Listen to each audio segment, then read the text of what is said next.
Hai. Assalamualaikum warahmatullahi wabarakatuh. Jumpa lagi di channel Diari Sang Guru. Nah, mari bersama-sama pada video kali ini kita membahas untuk buku SPM Plus Sumatif tahun 2024. Jumpa lagi di Perdana Channel. Namun sebelumnya jangan lupa subscribe dan klik lonceng notifikasinya. Terima kasih.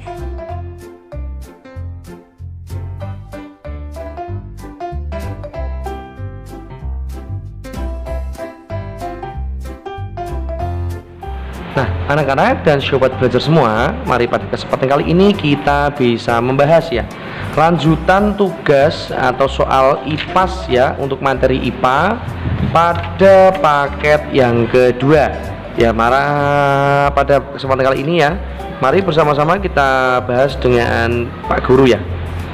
Oke, langsung kita lanjut di nomor 21. Dinding dan lantai bioskop umumnya dilapisi oleh karpet atau busa. Pemasangan karpet atau busa dilakukan agar suara yang dihasilkan saat pemutaran film tidak terdengar sampai keluar bioskop. Nah, menunjukkan bahwa bunyi memiliki sifat yaitu D.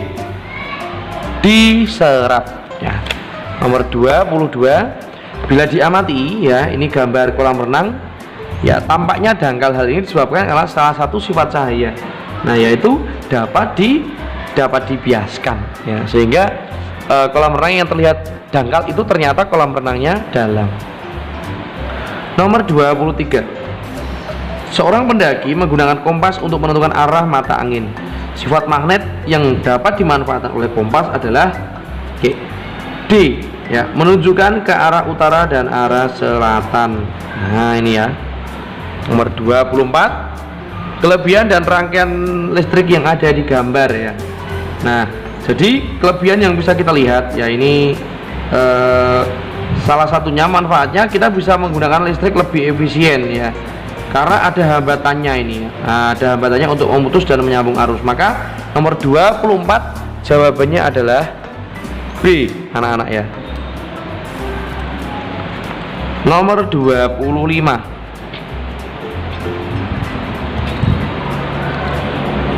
pasokan listrik belum sepenuhnya menjangkau seluruh warga ya di wilayah Indonesia. Beberapa daerah pelosok sampai saat ini masih belum dapat menikmati listrik. Hal ini disebabkan karena keterbatasan pasokan bahan baku dan mahalnya biaya penyediaan listrik untuk daerah pelosok. Nah, agar ya, hal yang perlu diupayakan agar pasokan listrik dapat dinikmati oleh masyarakat di pelosok negeri ya, upayanya apa yang bisa dilaksanakan. Nah, upayanya adalah memanfaatkan sumber energi alternatif ya. Nah, maka jawabannya nomor 25 adalah A. Nomor 26, proses penguapan dan pengembungan terjadi pada siklus air. Nah, ditunjukkan pada nomor ya. Nah, berarti nomor 1 dan nomor 2. Maka nomor 26 jawabannya adalah A. Oke, nomor 27, perhatikan ciri-ciri benda langit berikut. Nah, benda langit anggota tata surya yang memiliki ciri-ciri ini adalah ya, kita lihat tersusun oleh es dan debu, bergerak sangat cepat, memiliki orbit sangat lonjong. Dua bagian utama ini disebut dengan komet, anak-anaknya disebut dengan komet. Oke, nomor 28. Nah, berikut ini termasuk anggota planet luar ya, berarti ada Jupiter, Saturnus, Uranus dan Neptunus ya. Maka nomor 28 jawabannya adalah A. Nomor 29, skema yang ditunjukkan. Nah, ini skema ini berarti menunjukkan adalah gerhana bulan total, anak-anak ya. Nah, nomor 29 adalah gerhana bulan total, maka nomor 29 jawabannya adalah A. Oke, nomor 30 ya, planet yang memiliki ciri-ciri dari planetnya berwarna merah, memiliki permukaan tanah mengandung besi dan oksida, memiliki dua satelit yaitu Phobos dan Deimos, dikenal dengan ciri-ciri dari planet Mars ya, planet Mars ya. Oke, sekarang untuk soal isian ya. Nomor 31, lingkungan ya, lingkungan yang ada di dalamnya terdiri dari faktor biotik dan abiotik yang dapat mendukung makhluk hidup untuk tumbuh dan berkembang biak disebut dengan habitat ya. Disebut dengan habitat. Nomor 32, gangguan pencernaan yang ditandai meningkatnya asam lambung yang dapat mengakibatkan stres ya. Yang diakibat oleh stres dan pola makan yang tidak teratur disebut dengan MAH anak-anak ya. MAH itu tulisannya MAAG ya, MAH. Nomor 33, kita perhatikan gambar ini ya. Simbiosis yang terjadi antara kedua makhluk hidup, ini ada jalak dan ada kerbau. Ini adalah simbiosis mutualisme ya, karena dua-duanya saling menguntungkan. Oke, nomor 34, perhatikan gambar. Peralatan listrik yang ditunjukkan pada gambar berfungsi untuk, ini berfungsi, ini kabel anak-anak ya, berarti berfungsi untuk menghantar ya, untuk menghantar arus.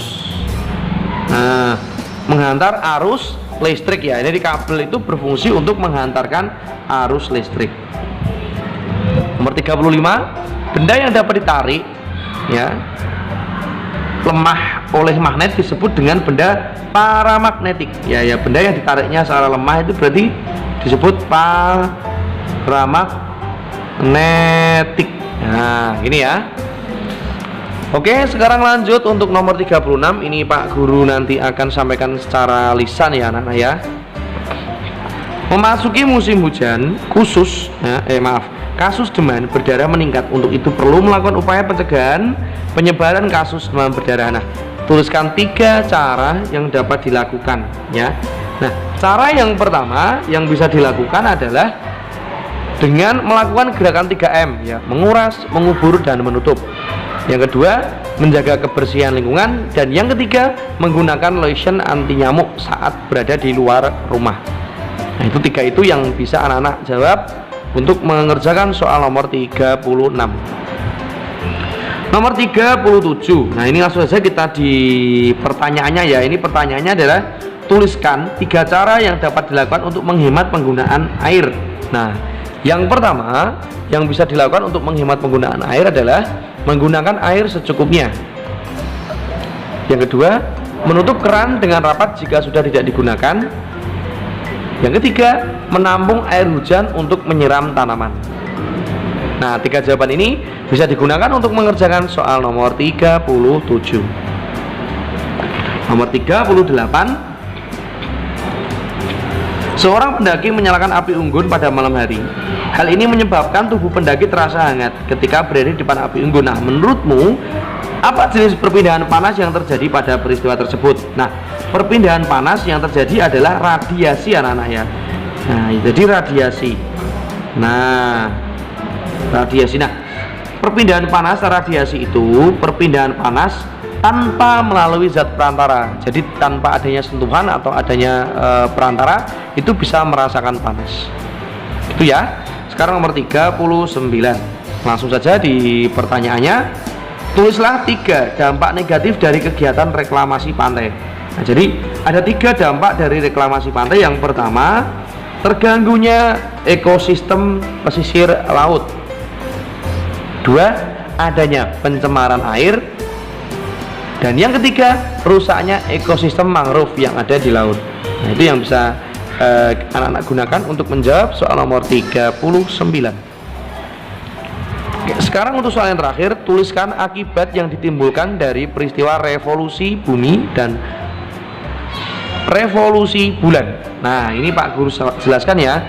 Jadi akibat dari revolusi bumi yang bisa kita lihat adalah terjadinya pergantian musim, perubahan rasi bintang, dan perbedaan lamanya siang dan malam. Itu akibat adanya revolusi bumi anak-anak ya. Ada 3 ya. Sedangkan akibat yang ditimbulkan dengan adanya revolusi bulan itu adalah peristiwa gerhana. Gitu ya. Itu yang bisa anak-anak gunakan untuk mengerjakan soal nomor 40. Demikian anak-anak ya untuk pembahasan lengkap soal IPAS ya, untuk materi IPA. nomor 21 hingga nomor 40. Semoga bermanfaat. Mohon maaf jika Pak Guru ada kesalahan dalam menyampaikan jawaban. Pak Guru akhiri, sampai jumpa di video yang selanjutnya. Wassalamualaikum warahmatullahi wabarakatuh.